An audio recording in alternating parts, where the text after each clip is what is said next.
చరిత్రలో చూడని విధంగా ఈ రాష్ట్రంలో నిర్బంధాలు పెరిగిపోయాయి. పోలీస్ పాలన అమల్లోకి వచ్చింది. అసలు స్కూళ్ళ ముందు పోలీస్ పికెట్లు చూసామా ఎప్పుడన్నా?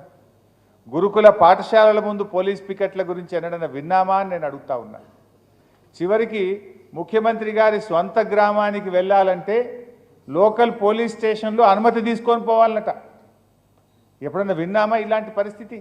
ముఖ్యమంత్రి సొంతూరుకు పోవాలంటే పోలీస్ స్టేషన్లో అనుమతి తీసుకొని పోవాలనేటువంటి నిబంధనలు పెట్టినటువంటి పాలన ఈరోజు ఈ రాష్ట్రంలో చూస్తూ ఉన్నాం. పోలీసుల చేత పోలీసుల కుటుంబాలనే కొట్టించినటువంటి గనుడు ఈరోజు మన రాష్ట్ర ముఖ్యమంత్రి గారు. మీడియాపై ఆంక్షలు విధించాడు. సోషల్ మీడియా పైన ఎన్నో కేసులు పెట్టిస్తూ ఉన్నాడు రేవంత్ రెడ్డి గారు. రాజకీయ కక్షతో బీఆర్ఎస్ పార్టీ నాయకుల మీద, ప్రశ్నించే గొంతుల మీద అనేక తప్పుడు కేసులు పెట్టిస్తూ ఉన్నారు. చివరికి చదువుకునే లైబ్రరీల్లో లాఠీ చార్జీలు, నిరుద్యోగుల కన్నీళ్లతో అశోక్ నగర్ శోకనగరంగా మారిపోయింది. బుల్డోజర్లతో ఇండ్లు కూల్చి పేదల జీవితాలను ఛిద్రం చేసిండు రేవంత్ రెడ్డి గారు. లగచర్ల లంబాడి బిడ్డల మీద 3rd డిగ్రీని ప్రయోగించారు. రేవంత్ పాలనను క్లుప్తంగా చెప్పాలంటే తిట్లు కోట్లు, ఓట్లు నోట్లు. ప్రతిపక్షాలకేమో తిట్లు, ప్రజలకేమో కోట్లు, దేవుళ్ళ మీదనేమో ఓట్లు, తాను తన వారికి అక్రమంగా సంపాదించిన నోట్లు. తిట్లు కోట్లు, ఓట్లు నోట్లు. ఇది రేవంత్ పాలన. ఇక ప్రజా దర్బార్ మేనిఫెస్టోలో 2వ పారాగ్రాఫ్లో చెప్పారు, గత కాంగ్రెస్ ప్రభుత్వంలాగా ముఖ్యమంత్రి గారు తన క్యాంపు కార్యాలయంలో ప్రతిరోజు ప్రజల్ని కలుస్తారు. అది మొదటి రోజు ఒక 5 నిమిషాలతో అయిపోయింది. ఆ మొదటి రోజు పోయి ఒక 5 నిమిషాలు కలిసిండు. తర్వాత ఆ ప్రజా దర్బార్ దిక్కు కనీసం మళ్ళీ కూడా చూడలే ఈ ముఖ్యమంత్రి గారు. కనీసం మంత్రులు కూడా ప్రజా దర్బార్కు పోలేదు.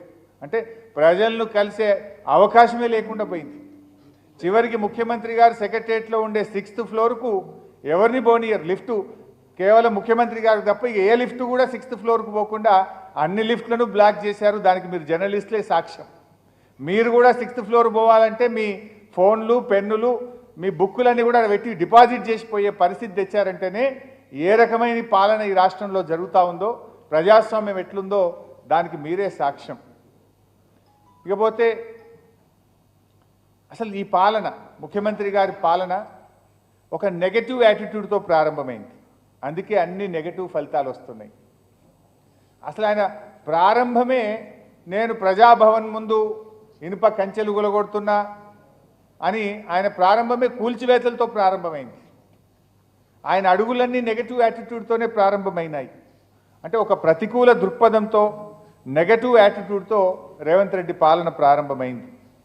వచ్చి రాగానే అసెంబ్లీలో 6 గ్యారంటీల పైన చట్టబద్ధత తెస్తామనే హామీ ఏదైతే ఇచ్చిండ్రో దాన్ని తుంగలో దొక్కారు. వాళ్ళు ఏమన్నారు? మొదటి అసెంబ్లీలోనే 6 గ్యారంటీల మీద చట్టబద్ధత తెస్తాము అని స్పష్టంగా ఆ రోజు హామీ ఇచ్చారు. మొదటి కాదు, 4 అసెంబ్లీ సమావేశాలైనా ఇప్పటి వరకు 6 గ్యారంటీల మీద చట్టబద్ధత రాలేదు. అసెంబ్లీలో దానికి ప్రవేశం లేదు. ఇచ్చిన హామీలు నెరవేర్చలేని తన అసమర్థతను కప్పిపుచ్చుకోవడానికి శ్వేతపత్రాల పేరిట రోధ పత్రాలను ప్రవేశపెట్టారు. దివాలా తీసిందనే నెగటివ్ ఇమేజు రాష్ట్రం నెత్తిన రుద్దారు. పాము మంత్రం వేసిన వాడు పాము కాటికే పోయినట్టు ఈ ప్రభుత్వం తాము పన్నిన ఉచ్చులో తామే పడ్డారు. దాంతో ఆర్థిక వృద్ధి రేటు మందగించింది. కొత్తగా పెట్టుబడులు రాలేదు. ఉన్న పరిశ్రమలు తరలిపోతున్నాయి. నిర్మాణ రంగం కుదేలైపోయింది.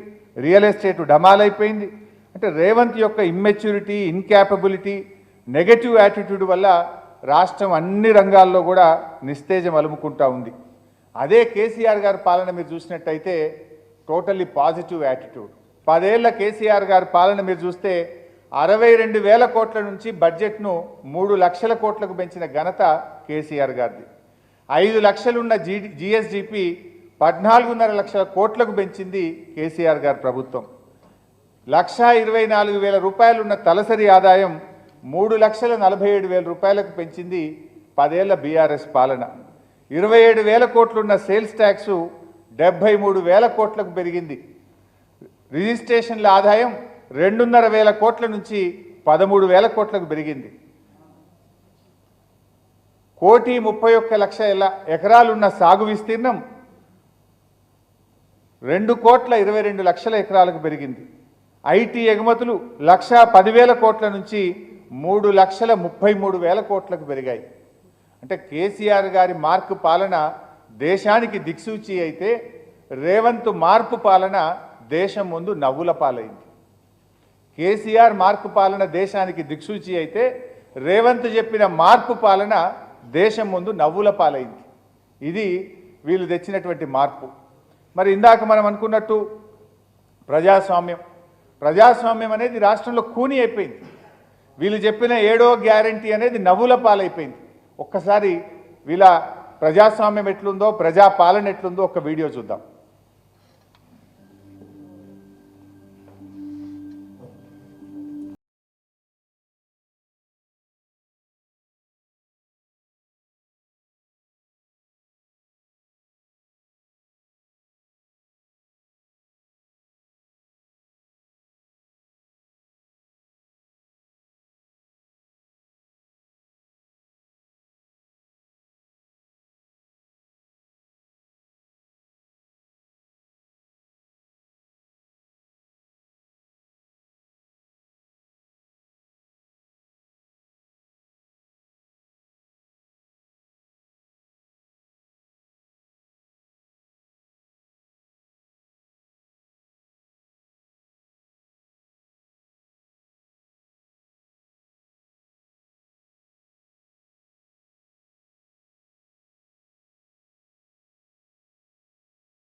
తీసుకోలేకపోతున్నాడు. నా బాబు 12 నెలలు నేను ఇంట్లో పనులు చేసుకోవాలి, వీళ్ళు చూసుకోవాలి. ఏదుడు పరిస్థితి మా ఇంట్లో ఉన్నారు. నేను కడుపుతో ఉన్నా. నన్ను ఎవరు హాస్పిటల్ తీసుకోవాలని చెప్పాలి.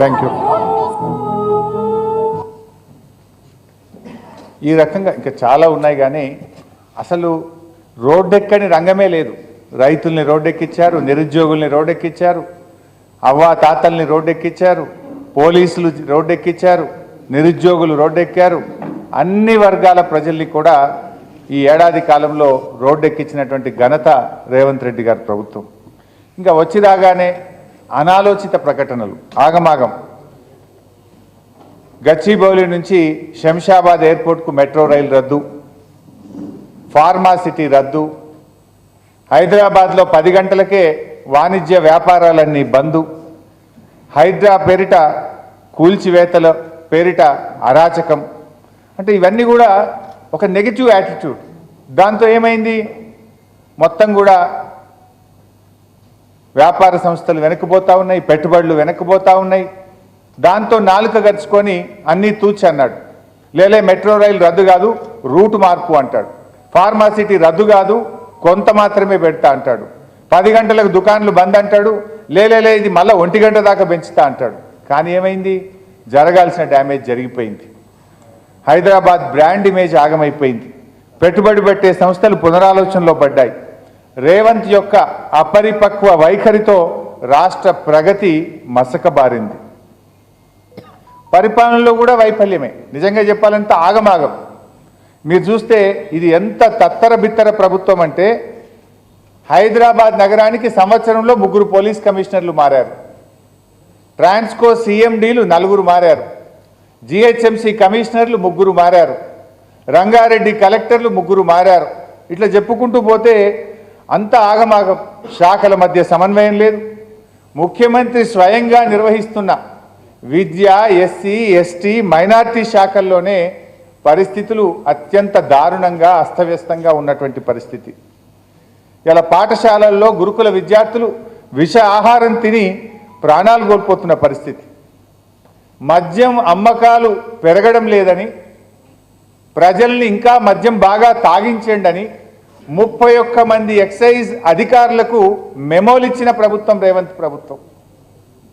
అంటే దీన్ని బట్టి ఒకటి ఏమర్థమవుతుంది, సీఎం రేవంత్ రెడ్డి పరిపాలనలో ఆయనకు కన్విక్షన్ లేదు, కాన్సన్ట్రేషన్ లేదు, కన్సిస్టెన్సీ లేదు అనేటువంటి విషయం చాలా స్పష్టంగా ఈరోజు మనకు అర్థమవుతా ఉంది. చివరికి వరదలు వచ్చినాయి.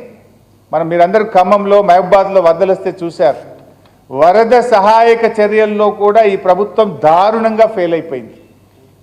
3 మంత్రులు ఉన్న ఖమ్మం జిల్లాలో వరద ముంచెత్తితే సకాలంలో సహాయక చర్యలు చేయలేకపోయారు. చీటికి మాటికి హెలికాప్టర్ ఎక్కుతారు. భువనగిరి పోయినా హెలికాప్టరే, గజ్వేల్కి పోయినా హెలికాప్టరే, చివరికి నఖరేకల్ పోయినా హెలికాప్టరే. అంటే ఈ ప్రభుత్వంలో ఉన్న పెద్దలు చీటికి మాటికి హెలికాప్టర్ వాడిండ్రు, కానీ వరదలు వస్తే కనీసం వరద బాధితుల్ని కాపాడడానికి హెలికాప్టర్ కూడా పంపలేనటువంటి చేతగాని ప్రభుత్వం ఈ కాంగ్రెస్ ప్రభుత్వం. చివరికి 3 మంత్రులు ఉన్న ఖమ్మం జిల్లాలో పరిస్థితి ఏంటంటే, ఒక బాధ్యత మరచినటువంటి ఒక మంత్రి సిగ్గు లేకుండా భగవంతుని మీదనే భారం అన్నాడు. భగవంతుడే వాళ్ళని కాపాడాలని చేతులెత్తిండు మంత్రి. అంటే వరదల్లో చిక్కుకున్న 8 మందిని ప్రభుత్వం కాపాడకపోతే స్థానికులు జేసీబీ సహాయంతో ఆ 8 మంది ప్రజలు తమకు తామే కాపాడుకున్న పరిస్థితి. కొంతమంది ఏమో హెలికాప్టర్ రాక ప్రజల్ని కాపాడుకోలేక 7 మొన్నటి వరదల్లో ప్రాణాలు విడిచినారు.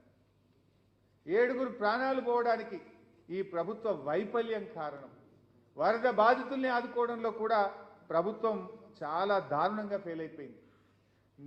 సబితక్క, నేను, జగదీష్ రెడ్డి గారు, గంగుల కమలాకర్ గారు ఆ రోజు మేము ఖమ్మం వరద బాధితుల్ని పరామర్శించడానికి మా జిల్లా పార్టీ అధ్యక్షులు మధు గారు, ఖమ్మం జిల్లా నాయకత్వం పిలిస్తే మేము అక్కడికి వెళ్తే మా మీద దాడి. పైగా వరద సహాయక చర్యలు చేపట్టకపోగా వరద బాధితుల్ని కాపాడుకోలేక పరామర్శించడానికి వెళ్ళిన బీఆర్ఎస్ నాయకత్వం మీద రాళ్ల దాడి చేసినటువంటి ప్రభుత్వం ఈ కాంగ్రెస్ ప్రభుత్వం. ఇక లా అండ్ ఆర్డర్ అయితే ఈ రాష్ట్రంలో పూర్తిగా ఫెయిల్ అయిపోయింది. ప్రశాంతతకు చిరునామాగా ఉన్న తెలంగాణ నేడు అశాంతితో అలజడితో అట్టుడికిపోతా ఉంది. 10 ఏళ్ల కేసీఆర్ గారి హయాంలో ఎక్కడా మత కలహాలు లేవు. రేవంత్ ఏడాది పాలనలో 9 చోట్ల మత కలహాలు జరిగాయి. 9 చోట్ల మత కలహాలు జరిగాయి. రాష్ట్రంలో ఎన్నడూ లేని విధంగా రాజకీయ కక్ష సాధింపు చర్యలు జరుగుతూ ఉన్నాయి. క్రైమ్ రేట్ విపరీతంగా పెరిగిపోయింది. హత్యలు పెరిగాయి. అత్యాచారాలు నిత్యకృత్యం అయిపోయినాయి. చివరికి ముఖ్యమంత్రి గారి స్వంత గ్రామం, ఇందాక మనం వీడియోలో చూసాం, కొండారెడ్డిపల్లి మాజీ సర్పంచ్ సాయిరెడ్డి గారు రేవంత్ రెడ్డి బ్రదర్స్ వల్ల నేను చనిపోతా ఉన్నా, వాళ్ళ వేధింపులు తట్టుకోలేక నేను చనిపోతున్నానని సూసైడ్ నోట్ రాసి మాజీ సర్పంచ్ సాయిరెడ్డి గారు చనిపోతే ఈ రోజు వరకు చర్యలు లేవు, విచారణ లేదు. అంటే చట్టం కాంగ్రెస్ పార్టీకి చుట్టం అయిపోయింది.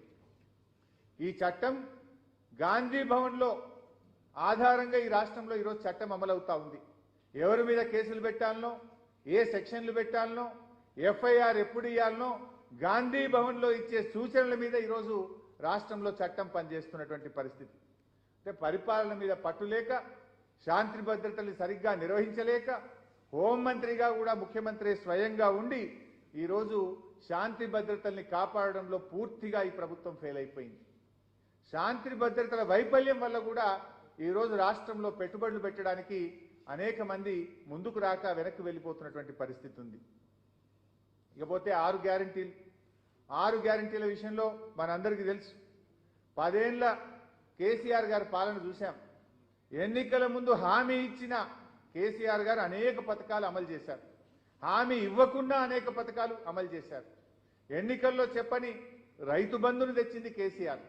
ఎన్నికల్లో చెప్పకపోయినా కేసీఆర్ కిట్టును తెచ్చారు. కళ్యాణ లక్ష్మి పథకాన్ని తెచ్చారు. రైతు బీమాను తెచ్చారు. ఇలా ఎన్నో పథకాలను ప్రజలకు ఓట్ల సందర్భంగా వాగ్దానం చేయకపోయినా ప్రజల అవసరాలను గుర్తించి చేసిన నాయకుడు కేసీఆర్ అయితే, ఎన్నికల సందర్భంగా ఆపద మొక్కులు మొక్కి బాండు పేపర్ల మీద రాసిచ్చి 100 రోజుల్లో అమలు చేస్తామని ప్రజల్ని మోసం చేసిన సర్కార్ రేవంత్ రెడ్డి సర్కార్. ఎన్నికల్లో హామీ ఇవ్వకపోయినా చేసిన నాయకుడు కేసీఆర్ అయితే, బాండు పేపర్ల మీద రాసిచ్చి మోసం చేసిన నాయకుడు రేవంత్ రెడ్డి. ఇగో ఇది నక్కకు నాగలోకానికి ఉన్నంత తేడా. 10 ఏళ్ల బీఆర్ఎస్ పాలన సంక్షేమ రంగంలో స్వర్ణయుగాన్ని సృష్టించింది. కానీ రేవంత్ పాలన సంక్షేమాన్ని సర్వనాశనం చేసింది. ఇవాళ రైతు బంధు బంద్ అయిపోయింది, కేసీఆర్ కిట్ బంద్ అయిపోయింది, బతుకమ్మ చీరలు బంద్ అయిపోయినాయి. అంటే సంక్షేమం అనేది సన్నగిల్లుతున్నటువంటి పరిస్థితి. 6 గ్యారెంటీల్లో మొదటి హామీ మహాలక్ష్మి. ఏం చెప్పిండ్రు? మా ప్రభుత్వం వచ్చిన 100 రోజుల్లోనే ఈ రాష్ట్రంలో ఉన్న 1,62,00,000 మంది అక్కా చెల్లెళ్లకు నెల 2,500 రూపాయలు ఇస్తామని ఆ రోజు అక్క చెల్లెలను కాళ్ళేళ్లు పట్టుకొని నమ్మించి ఓట్లేసుకున్నారు. మరి 100 రోజులు కాదు కదా, నీ పాలనకు 365 రోజులైనా మహాలక్ష్మి అమలు కాలేదు. కనీసం ఎప్పటి నుంచి ఇస్తారో కూడా చెప్పలేనటువంటి పరిస్థితి. ఇక ఇందిరమ్మ పథకం కింద సంవత్సరానికి 4,50,000 ఇల్లు కట్టామన్నారు. మరి సంవత్సరం గడిచింది, ఈ రాష్ట్రంలో ఒక్క ఇల్లన్న కట్టారా అని నేను అడుగుతున్నా. కూల్చిన ఇండ్లే తప్ప ఏడాది పాలనలో కట్టిన ఒక్క ఇల్లు కూడా లేదు. హైడ్రా పేరిట, మూసి పేరిట పేదల బతుకులు కూల్చినావు, పేదల ఇండ్లు కూల్చినావు తప్ప నీ ఏడాది పాలనలో ఒక్క ఇల్లు కూడా రేవంత్ రెడ్డి గారి ప్రభుత్వం కట్టలేకపోయింది. ఇక విద్యా భరోసా కార్డు అన్నారు. విద్యా భరోసా కార్డుకు కూడా రైతు భరోసాకు పట్టిన గతే పట్టింది. విద్యా భరోసా కింద ప్రతి విద్యార్థికి 5 లక్షల రూపాయలు ఇస్తామన్నారు. 5 లక్షలు కాదు కదా, 5 పైసలు కూడా ఇవ్వని ప్రభుత్వం రేవంత్ రెడ్డి ప్రభుత్వం. విద్యా భరోసా పోయింది, కానీ వస్తున్న ఫీజు రియంబర్స్మెంట్ను కూడా ఆగం చేసింది. కరోనా లాంటి కష్టకాలంలో కూడా ప్రతి సంవత్సరం కేసీఆర్ గారు 2,500 కోట్ల రూపాయల ఫీజు రియంబర్స్మెంట్ ఇస్తే, రేవంత్ రెడ్డి గారి ఏడాది పాలనలో ఒక్క నయా పైసా కూడా ఫీజు రియంబర్స్మెంట్కు ఇవ్వకుండా ఇవాళ విద్యార్థుల ఉసురు పోసుకుంటున్నాడు రేవంత్ రెడ్డి గారు. ఇకపోతే కేసీఆర్ కంటే మిన్నగా నేను పింఛన్లు ఇస్తా, ఇందిరమ్మ రాజ్యం వస్తుంది, డిసెంబర్లో 4,000 పింఛన్ ఇస్తా అన్నాడు. మరి ఏమైపోయింది 4,000? ఏమైపోయింది ఆసరా పెన్షన్? 4,000 పింఛన్ అయితే రాలేదు, కానీ కేసీఆర్ గారు ఇస్తున్న ఆ 2,000 పింఛన్ కూడా 2 నెలలు కోత పెట్టిండు రేవంత్ రెడ్డి. ఏడాది పాలనలో 12 పెన్షన్లు రావాల్సిన చోట 10 పెన్షన్లు మాత్రమే అవ్వాతాతలకు వచ్చినాయి. 2 పెన్షన్లు కోత పెట్టి 2,000 కోట్ల రూపాయలు అవ్వాతాతలకు ఎగ్గొట్టిండు రేవంత్ రెడ్డి. అంటే ముసలోళ్లను కూడా ముంచుతున్న ముదనష్టపు సర్కార్ ఈ కాంగ్రెస్ సర్కార్. దివ్యాంగులను కూడా ఢోకా చేస్తున్న దిక్కుమాలిన సర్కార్ ఈ కాంగ్రెస్ సర్కార్. ఇక కాంగ్రెస్ పార్టీ అమలు చేసింది ఒకటే ఒక్క పథకం, బస్సుల్లో, ఆర్టీసీ బస్సుల్లో ఉచిత ప్రయాణం. అయితే బస్సుల సంఖ్యను తగ్గించడంతో మహిళలు, పిల్లలు, పురుషులు కూడా పడరాని పాటలు పడుతున్నారు. బస్సులో కాలు పెట్టడానికి జాగలేదు. పథకం తెచ్చారు, బాగుంది. బస్సుల సంఖ్య పెంచుతారా, దించుతారా? సంఖ్య పెంచలేదు కదా, బస్సుల సంఖ్యను దించిండ్రు. ఆర్టీసీ బస్సు, ఆర్డినరీ బస్సులను సూపర్ లగ్జరీ డిలక్స్ బస్సులుగా అప్గ్రేడ్ చేసి ఉచిత ప్రయాణానికి ఎగ్గొట్టే ప్రయత్నం చేస్తున్నారు. ఇక ఇప్పుడు ఏమైపోయింది? ఆ హామీలు ఏమైనాయని ప్రజలు ఎవరన్నా అడిగితే ఈ హామీలు అమలు చేయలేక దుష్ప్రచారానికి దిగుతున్నారు. నేను శాసనసభలో చెప్పాను, బడ్జెట్ సమావేశాల్లో మీరు 7 లక్షల కోట్ల అప్పు అని చేస్తున్న గోబల్స్ ప్రచారం తప్పు. 10 ఏళ్ల బీఆర్ఎస్ పాలనలో కరోనాతో సహా, అదేవిధంగా విద్యుత్తు అప్పులు కేంద్రం బలవంతంగా మన మీద రుద్దిన అప్పులతో సహా 4,26,000 కోట్లు మాత్రమే అని చెప్పాం. ఇది నేను బయట చెప్పలే, శాసనసభలో చెప్పాం. కానీ వీళ్ళు హామీలు అమలు చేయజేతగాక 7 లక్షల కోట్ల అప్పు అని ఒక గోబల్స్ ప్రచారానికి పాల్పడతా ఉన్నారు. 10 ఏళ్లలో బీఆర్ఎస్ ప్రభుత్వం కరోనా లాంటి క్లిష్టమైన సమయంతో సహా 4,26,000 కోట్ల అప్పు చేస్తే రేవంత్ రెడ్డి గారు ఒక్క ఏడాదిలోనే 1,00,000 కోట్లు దాటింది. ఈయన చేసిన అప్పు 1,00,000 కోట్లు దాటింది. అంటే నువ్వు 5 ఏళ్లలో 5 లక్షల కోట్ల అప్పు దాటుతుంది నీది. 10 ఏళ్లలో బీఆర్ఎస్ ప్రభుత్వం చేసింది 4,26,000 కోట్లు అయితే నువ్వు 5 ఏళ్లలోనే 5 లక్షల కోట్లు దాటుతున్నావు. నువ్వా మమ్మల్ని విమర్శించేది? ఎన్నికలప్పుడు కొంతమంది క్వశ్చన్లు వేసినారు, మీరు ఇన్ని హామీలు ఇస్తున్నారు కదా, ఈ హామీలన్నీ ఎట్లా అమలు చేస్తారు, ఇవి ఆచరణ సాధ్యమా అంటే ఈరోజు ఆర్థిక మంత్రిగా ఉప ముఖ్యమంత్రిగా ఉన్న బట్టి విక్రమార్కనే చెప్పిండు, కాంగ్రెస్ పార్టీకి ఆస్తులు ఎట్లా పెంచాలనో ఆదాయం ఎట్లా పెంచాలనో బాగా తెలుసని మాట్లాడిండు. ఒక్కసారి ఆ వీడియో చూద్దాం.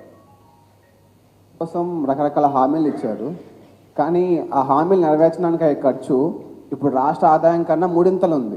ఆదాయాన్ని సమకూర్చుకోవటంలో అపారమైనటువంటి అనుభవం ఉన్నటువంటి కాంగ్రెస్ పార్టీకి ఇది పెద్ద సమస్య కాదు. కోసం రకరకాల హామీలు ఇచ్చారు, చాలే కానీ ఆ హామీలు నెరవేర్చిన ఆయన ఎంత బాగా చెప్పిండు. మా కాంగ్రెస్ పార్టీకి ఆదాయం పెంచుకోవడం బాగా అలవాటట. ఆదాయం పెంచుకున్నారు, మీ ఆదాయం పెంచుతున్నారు తప్ప రాష్ట్ర ఆదాయం పెంచుతలేరు. మీరు మీ అలవాటు మీ సొంత ఆదాయాలు పెంచుతున్నారు, మీ ఆస్తులు పెంచుకుంటున్నారు, రాష్ట్ర ఆదాయం పెంచలే మీరు. ఇక ఇరిగేషన్ రంగం అసలు వచ్చి రాగానే ఆదిలోనే హంసపాద్ అన్నట్టు 10 ఏళ్ల పాటు కేసీఆర్ గారు కృష్ణా నది మీద మన ప్రాజెక్టులు మన రాష్ట్రం యొక్క పరిధిలో ఉండేటట్టు కాపాడింది. కానీ వీళ్ళు వచ్చి రాగానే కేఆర్ఎంబీకి అప్పచెప్పారు. మళ్ళీ కేసీఆర్ గారు బయలుదేరితే భయపడి అసెంబ్లీలో తీర్మానం చేసింది తప్ప మీకు రాష్ట్రము రాష్ట్ర ప్రయోజనాలు ఈ ప్రాజెక్టులు కాపాడే సోయి కూడా లేకుండా పోయింది. అయితే ఈ మధ్య మీరు చూస్తున్నారు 1,53,00,000 పంట పండింది, ఇదేదో మా కాంగ్రెస్ పార్టీ ఘనత అని ఈ మధ్య మాట్లాడుతున్నారు మంత్రులు. మరి 1,53,00,000 పంట పండితే మా ఘనత అంటున్నారు కదా. 2014 కంటే ముందు 50 ఏళ్ళు ఈ రాష్ట్రాన్ని పాలించింది కాంగ్రెస్, 16 ఏళ్ళు పాలించింది నువ్వు ఉన్న తెలుగుదేశం పార్టీ. 66 ఏళ్ల కాంగ్రెస్ తెలుగుదేశం పాలనలో 2014-15కు ముందు ఈ రాష్ట్రంలో పండిన వరిధాన్యం ఎంత అంటే 68 లక్షల మెట్రిక్ టన్నులు. మరి 66 ఏళ్లలో మీరు 68 లక్షల మెట్రిక్ టన్నుల వరిధాన్యం పండిస్తే 10 ఏళ్ల కేసీఆర్ పాలనలో 1,68,00,000 మెట్రిక్ టన్నుల పంట పండించి చూపించిండు. అంటే 10 ఏళ్లలో కేసీఆర్ గారి ప్రభుత్వం 1,00,00,000 మెట్రిక్ టన్నుల పంట పెంచింది. 66 ఏళ్లలో మీరు పండించింది 68 లక్షల మెట్రిక్ టన్నులు అయితే 10 ఏళ్లలో దాన్ని 1,68,00,000 మెట్రిక్ టన్నులకు తీసుకుపోయిన ఘనత బీఆర్ఎస్ పార్టీ. అంటే ఏం చేయకపోతేనే 1,68,00,000 మెట్రిక్ టన్నుల పంట పండిందా? ఏమైనా మ్యాజిక్ చేస్తేనో మంత్రం వేస్తేనో 1,68,00,000 పంట పండిందా? మిషన్ కాకతీయ కింద చెరువులు బాగా చేసినాం, అన్ని ప్రాజెక్టుల కాలువల ద్వారా తూములు పెట్టి చెరువులకు అనుసంధానం చేసి ప్రాజెక్టు నీళ్లతో చెరువులు నింపే ప్రయత్నం చేశాం. రైతులకు 24 గంటల నాణ్యమైన కరెంట్ ఇచ్చాం. అన్ని వాగుల మీద 1,200కు పైగా చెక్ డ్యాములు కట్టాం. రైతు బంధు పథకాన్ని తెచ్చి రైతుకు భరోసానిచ్చాం. మీరు పెండింగ్లో పెట్టిన పాలమూరు ప్రాజెక్టులను రన్నింగ్ ప్రాజెక్టులుగా మార్చి 6,35,000 ఎకరాలకు పాలమూరు జిల్లాలో సాగునీరు అందించాం. రంగనాయక సాగర్, మల్లన్న సాగర్, కొండపోచమ్మ సాగర్ కాళేశ్వరంలో అంతర్భాగం కాదా? ఆ ప్రాజెక్టుల ద్వారా కాలువల ద్వారా చెరువులు నింపి చెక్ డ్యాములు నింపి బ్రహ్మాండంగా పంటలు పండించే ప్రయత్నం చేశాం. ఖమ్మం జిల్లా కడుపు నింపేందుకు సీతారామ ప్రాజెక్టుతో పాటు భక్త రామదాసు ప్రాజెక్టును పూర్తి చేసింది కేసీఆర్ గారు కాదా? అంటే ఇవన్నీ చేయడం వల్లనే ఇంత అద్భుతమైన పంట పండింది. అసలు మీరు ఏం చేసి నేను అడుగుతాను, మీరేదో బాగా 1,54,00,000 పంట పండిందని డబ్బా కొడుతుంది కదా. మీ ఏడాది కాలంలో మీ ఏడాది పాలనలో ఒక్క చెరువు బాగా చేసిండ్రా? ఒక్క చెక్ డ్యామ్ కట్టినరా? ఒక్క కాలువ దవ్వినరా?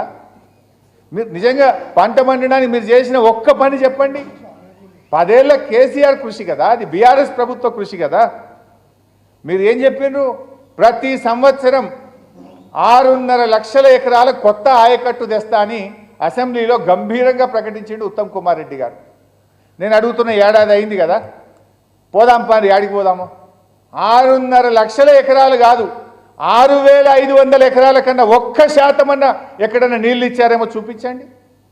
6.5 లక్షలు అన్నారు కదా, 1% అంటే 6,500 ఎకరాలు. 6,500 ఎకరాల కొత్త ఆయకట్టు ఈ రాష్ట్రంలో ఎక్కడన్నా ఇస్తే ఎక్కడిచ్చారో చెప్పాలని నేను అడుగుతా ఉన్నా. అంటే ఎక్కడ చేసిందేం లేదు.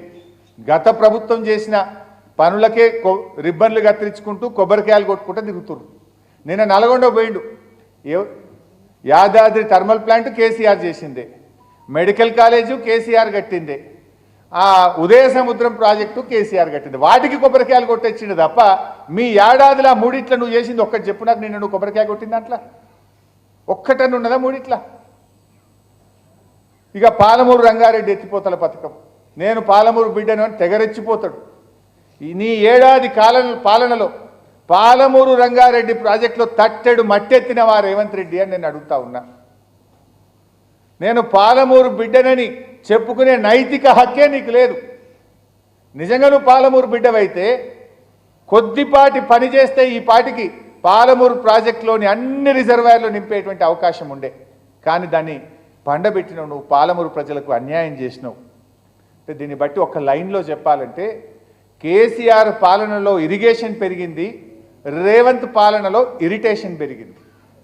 అంతకు మించి ఇరిగేషన్ అయితే ఎక్కడ 1 ఎకరం పెరిగింది అయితే లేదు. ఇక రైతులు, రేవంత్ పాలనలో రైతుల గురించి చెప్పాలంటే రేవంత్ పాలనలో రైతు సంక్షేమానికి రాహుకాలం పట్టింది, వ్యవసాయానికి గ్రహణం పట్టింది. రుణమాఫీ మీ అందరికీ బాగా తెలుసు. ఆ రోజు ఏం చెప్పారు? పరిగెత్తండి, కొత్త లోన్లు తెచ్చుకోండి, మేము రాగానే డిసెంబర్ 9 తారీఖు నాడే రుణమాఫీ చేస్తామని చెప్పారు. మొదటి సంతకం రుణమాఫీ మీదనే పెడతామన్నారు. తానైతే ప్రమాణ స్వీకారం చేసిండు 7వ తారీఖు నాడు. కానీ రైతులకు చేసిన ప్రమాణం మాత్రం మర్చిండు. డిసెంబర్ 9 నాడే రుణమాఫీ చేస్తా అని ప్రమాణం చేసిండు. 7వ తారీఖు తన ప్రమాణ స్వీకారం అయింది తప్ప రైతులకు చేసిన ప్రమాణం మాత్రం మర్చిపోయింది. బీఆర్ఎస్ పార్టీ మేము వెంబడబడ్డాం, పదే ప్రశ్నించినాం. మేము ప్రశ్నిస్తే మా సవాల్ స్వీకరించి 15 ఆగస్టు కల్లా ఈ రాష్ట్రంలో రైతు రుణమాఫీ పూర్తి చేస్తా అని చెప్పిండు. ఏం జరిగిందో రాష్ట్రంలో ఉండే రైతులకు తెలుసు, మీకు కూడా తెలుసు. కనిపించిన దేవుడి మీదల్లా ఒట్లు పెట్టిండు. కనబడితే ఒట్టే. ఇక ఇందాక చెప్పిన కదా రేవంత్ పాలనలో ఏం జరిగిందంటే ఒట్లు, కొట్లు, తిట్లు, నోట్లు, ఇంతకుమించి ఏం లేదు. కనబడ్డ దేవుడి మీదల్లా ఒట్లు పెట్టిండు. ఈయన ఎట్లాంటివాడంటే 4 కోట్ల ప్రజల్ని మోసం చేసిన రేవంత్ రెడ్డి గారికి 3 కోట్ల మంది దేవతల్ని మోసం చేయడా ఈయనకో లెక్కనా నేను అంటా ఉన్నా. ఆ దేవుళ్ళని కూడా మోసం చేసిండు. ఉన్నవాళ్ళు అంటుండు భూకంపం అందుకే వచ్చింది, సమ్మక్క సారక్కది కూడా వచ్చింది అంటున్నారు. ఇవాళ నిప్పులాంటి నిజం ఏంటంటే ఈరోజు కూడా మన రాష్ట్రంలో 50% మంది రైతులకు రుణమాఫీ కాలేదు. ఏ ఊరికి పోయినా సరే ఇంకా 50% మంది రైతులు మిగిలే ఉన్నారు. 31 రకాల సాకులు పెట్టి ఎట్లా రుణమాఫీని ఎగ్గొట్టాలని చూసిండు తప్ప రేవంత్ రెడ్డి ఎట్లా రైతులకు రుణమాఫీ చెయ్యాలని ఆలోచన చేయలే. స్టేట్ లెవెల్ బ్యాంకర్ మీటింగ్లోనేమో 49,500 కోట్లు రుణమాఫీకి అవసరమని చెప్పారు. క్యాబినెట్ మీటింగ్లోనేమో 31,000 కోట్లు అని చెప్పారు. చివరికి ఇచ్చిందేమో 17,000-18,000 కోట్లు మాత్రమే. 49,500 పోయి 31,000 అయింది. 31,000 పోయి ఇచ్చిందేమో 17,000-18,000 కోట్లు. ఇంకా రుణమాఫీ అయిపోయిందని డబ్బా కొడుతున్నారు. సగం కూడా చేయలే మీరు. ఇవాళ ఈ రకంగా రైతులను దారుణంగా మోసం చేసినటువంటి పరిస్థితి. ఈ విషయం నేను అడుగుతున్నా, చాలాసార్లు మీరు కూడా ప్రెస్ మీట్లో చూశారు, సాక్ష్యాలతో సహా. ఒక రైతు సురేందర్ రెడ్డి ఆత్మహత్య చేసుకున్నాడు. తల్లిది తనది ఒక రేషన్ కార్డులో ఉన్నందుకు రుణమాఫీ కాలేదని సురేందర్ రెడ్డి అనే రైతు దుబ్బాక మండలం చిట్టాపూర్ గ్రామానికి చెందిన రైతు చనిపోతే మేము ప్రశ్నించాం. రేషన్ కార్డు నిబంధన పెట్టి కుటుంబ బాంధవ్యాలను తెంపుతున్నావు. కుటుంబాల మధ్య చిచ్చు పెడుతున్నావు. ఇది అన్యాయం రేవంత్ రెడ్డి అని మేము ప్రశ్నించే ప్రయత్నం చేశాం. వాస్తవాన్ని ఎదుర్కొనే సత్తా లేక, వాదనలో గెలిచే దమ్ము లేక తిట్ల దండకం ఎత్తుకున్నాడు కదా. ఓ తిట్టుడు కాదు కదా, నన్ను కావచ్చు, మా నాయకులను కావచ్చు, తిట్టుడే తిట్టుడు. సరే, I can understand his frustration, but I cannot excuse his vulgarity. నువ్వు నీ ఫ్రస్ట్రేషన్ని అర్థం చేసుకుంటా, చేయ చేతగాక నువ్వు ఫ్రస్ట్రేషన్కి లోనవుతున్నావు, కానీ నీ వల్గారిటీని సమాజం క్షమించదు. ఇవాళ రైతు బంధు నిన్న నల్గొండలో మాట్లాడుతూ అంటున్నాడు, ఈ దేశంలో 20,000 కోట్ల రుణమాఫీ ఒక్క ఏడాదిలో చేసిన నాయకుడు ఎవడన్నా ఉన్నాడా అని మాట్లాడుతున్నాడు. నేను అడుగుతున్న రేవంత్ రెడ్డి గారు, ఈ దేశంలో రైతులకు నేరుగా 72,817 కోట్ల రూపాయలు నగదు బదిలీ చేసిన నాయకుడు ఒకే ఒక్కడు కేసీఆర్, ఒకే ఒక్క పార్టీ బీఆర్ఎస్ పార్టీ. ఇంకెవడన్నా ఉన్నాడా చెప్పు ఈ దేశంలో నేను అడుగుతా ఉన్నా. పెద్ద పెద్ద ఉత్తరప్రదేశ్ లాంటి, మధ్యప్రదేశ్ లాంటి ఆర్థికంగా బలంగా ఉన్న మహారాష్ట్ర లాంటి రాష్ట్రం కూడా చేయలేదు. 72,817 కోట్లు 11 విడతల్లో కరోనా కష్టకాలంలో కూడా రైతు బంధు ఇచ్చి రైతుల పట్ల నిజమైన ప్రేమ చూపిన నాయకుడు కేసీఆర్. నువ్వేమో రైతు బంధు ఎగబెట్టినటువంటి మోసకారివి. నువ్వు 15,000 రూపాయలు ఇస్తానని మొదటికే మోసం చేసినావు కదా రేవంత్ రెడ్డి. నువ్వు ఇప్పుడైతే 10,000, నేనొస్తే 15,000 అన్నావు. 15 పోయింది, ఇచ్చే 10,000 కూడా పోయింది. అప్పుడేమో 2 సార్లు కాదు 3 సార్లు రైతు బంధు ఇవ్వమన్నావు. 3 సార్లు కాదు కదా, మొదటికే మోసానికి తెచ్చినావు నువ్వు. అందుకే కేసీఆర్ గారు అప్పుడే చెప్పింది, కాంగ్రెస్ వస్తే రైతు బంధుకు రామ్ రామ్ అన్నాడు. ఇప్పుడు ఇవాళ గదే జరుగుతూ ఉంది. వానకాలం ఎగ్గొట్టిండు, యాసంగి పంటకు ఎప్పుడు ఇస్తాడో ఇంకా క్లారిటీయే లేదు. పెట్టుబడి డబ్బులు 15,000కు పెంచింది లేదు, రైతులకు పంచింది లేదు. ఇది రైతు బంధు విషయం. ఇక పంటలు ఒకసారి అది పెట్టు బాబు, పీపీటీ. ఆ రోజు ఏం చెప్పిందంటే, రాష్ట్రంలో అన్ని పంటలకు బోనస్ అన్నారు. వరికి బోనస్, మక్కకు బోనస్, కందులకు బోనస్, సోయాబీన్కు బోనస్, జొన్నలకు బోనస్, మిర్చి, పసుపు, ఎర్రజొన్న, చెరుకుకేమో మద్దతు ధర అని చెప్పింది. ఇది అభయహస్తం manifesto page number 8, Congress party manifesto page number 8. కానీ జరిగింది ఏంది? మక్కలు ఇడిచిపెట్టిండ్రు, కందులు ఇడిచిపెట్టిండ్రు, సోయాబీన్ ఇడిచిపెట్టిండ్రు, జొన్నలు ఇడిచిండ్రు. ఒక్క వరికి మాత్రమే బోనస్ అన్నారు. మళ్ళీ మెల్లగా ఏం చేసిండ్రు? ఆ వరిలో కూడా సన్నాలకే బోనస్ అని సన్నాయి నొక్కులు నొక్కిండ్రు. ఇది కదా కాంగ్రెస్ మోసం. అన్ని పంటలకు బోనస్ అని, వరికి మాత్రమే అని, ఆ వరిలో సన్నానికి మాత్రమే బోనస్ అని ఇవాళ బోనస్ విషయాన్ని బోగస్ చేసింది కాంగ్రెస్ ప్రభుత్వం. ఇవాళ రాష్ట్రంలో అనేక చోట్ల మద్దతు ధర కంటే తక్కువ ధరకే ఇలా వడ్లు అమ్ముకున్నారు. 300, 400కు తక్కువకు అమ్ముకున్నారు రైతులు. చాలా చోట్ల మరి 2,300 రావాల్సిన వడ్లను 1,900, 2,000కే ఇలా రైతులు దళార్లకు అమ్ముకున్నటువంటి పరిస్థితి. ధాన్యం సగానికి పైగా దళార్ల పాలైపోయింది. వరంగల్ డిక్లరేషన్లో 9 హామీలు ఇచ్చారు. నేను అడుగుతున్న రేవంత్ రెడ్డి గారు, కాంగ్రెస్ పార్టీని, వరంగల్ డిక్లరేషన్లో రైతులకు ఇచ్చిన 9 హామీల్లో ఒక్క హామీ అయినా అమలు చేశారా అని నేను అడుగుతా ఉన్నా. రాహుల్ గాంధీ వచ్చి స్వయంగా విడుదల చేసిండు. 9 హామీల్లో ఏ ఒక్క హామీ కూడా అమలు చేయకుండా రైతుల్ని మోసం చేసినటువంటి ప్రభుత్వం కాంగ్రెస్ ప్రభుత్వం. మొన్న అసెంబ్లీలో బడ్జెట్లో మీరు కూడా చూశారు, వ్యవసాయ కూలీలకు ప్రతి నెల 1,000 రూపాయల చొప్పున 12,000 రూపాయలు ఇస్తామని చెప్పి బడ్జెట్లో 1,600 కోట్లు పెట్టారు. బట్టి విక్రమార్క అసెంబ్లీలో చదివారు బడ్జెట్లో, వ్యవసాయ కూలీలకు ఈ సంవత్సరం నుంచే ప్రతి ఏటా 12,000 రూపాయలు ఇస్తామని బట్టి విక్రమార్క గారు చదవగానే ముఖ్యమంత్రి గారు, మంత్రులు, కాంగ్రెస్ ఎమ్మెల్యేలు జబ్బలు జరుచుకున్నారు, బల్లలు జరుచుకుంటూ కూర్చున్నారు. మరి ఏమే, డిసెంబర్ అయిపోయింది, 9 నెలలు అయిపోయింది. ఈ ఆర్థిక సంవత్సరంలో ఆల్రెడీ 9 నెలలు అయిపోయింది. ఇక మిగిలింది 3 నెలలే. మరి ఎప్పుడు ఇస్తారు వ్యవసాయ కూలీలకు ఏటా 12,000 అని నేను అడుగుతా ఉన్నా. బడ్జెట్లో మీరు ఎన్నికల మేనిఫెస్టోలో పెడితే అమలు చేయకపోతే, బడ్జెట్లో పెట్టింది కూడా అమలు చేయలేదంటే మిమ్మల్ని ప్రజలు ఎట్లా నమ్మాలి అని నేను అడుగుతా ఉన్నా. వ్యవసాయ కూలీలకు మోసం, కౌలు రైతులకు మోసం, రైతులకు మోసం. కౌలు రైతులకు ఆ రోజు ఏమన్నారు?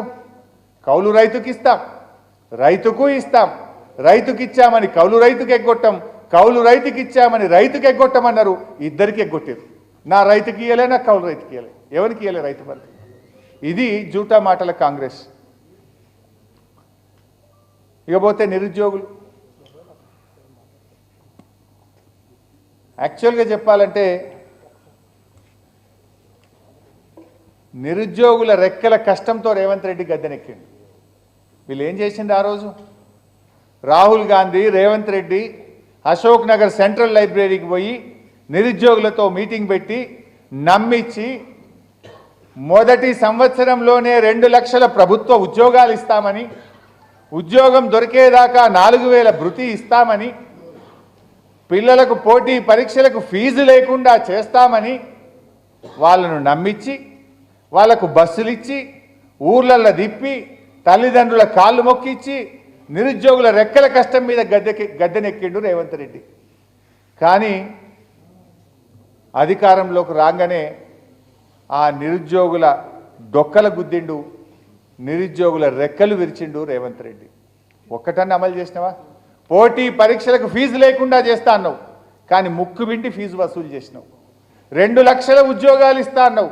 నీ ఏడాది పాలనలో నువ్వు ఉద్యోగాలకు ఇచ్చిన నోటిఫికేషన్ 12,000, నువ్వు ఇచ్చిన ఉద్యోగాలు 6,000. మిగతాయన్నీ కేసీఆర్ గారి ప్రభుత్వ హయాంలోనే నోటిఫికేషన్ ఇచ్చి పరీక్ష పెట్టి ఫలితాలు ఇచ్చి వాటికి మాత్రం కేవలం అపాయింట్మెంట్ ఆర్డర్ మాత్రమే ఇచ్చి నీ ఖాతాలో వేసుకునే ప్రయత్నం చేస్తున్నావు. ఏవి 2 లక్షల ఉద్యోగాలు అని అడుగుతా ఉన్నా. స్వయంగా ప్రియాంక గాంధీతో చెప్పించినావు 4,000 భృతి ఇస్తా అని చెప్పి. ఏది నీ 4,000 నిరుద్యోగ భృతి అని అడుగుతా ఉన్నాం. నిరుద్యోగులకు ఇచ్చిన ఏ ఒక్క హామీ కూడా అమలు చేయని పార్టీ కాంగ్రెస్ పార్టీ. ఆ రోజు ఫ్రంట్ పేజ్లో యాడ్లు ఇచ్చిండ్రు, జాబ్ క్యాలెండర్ వేస్తామని. అసెంబ్లీలో ఒక జాబ్ క్యాలెండర్ ఇచ్చారు, మీరు కూడా చూశారు ఆ రోజు.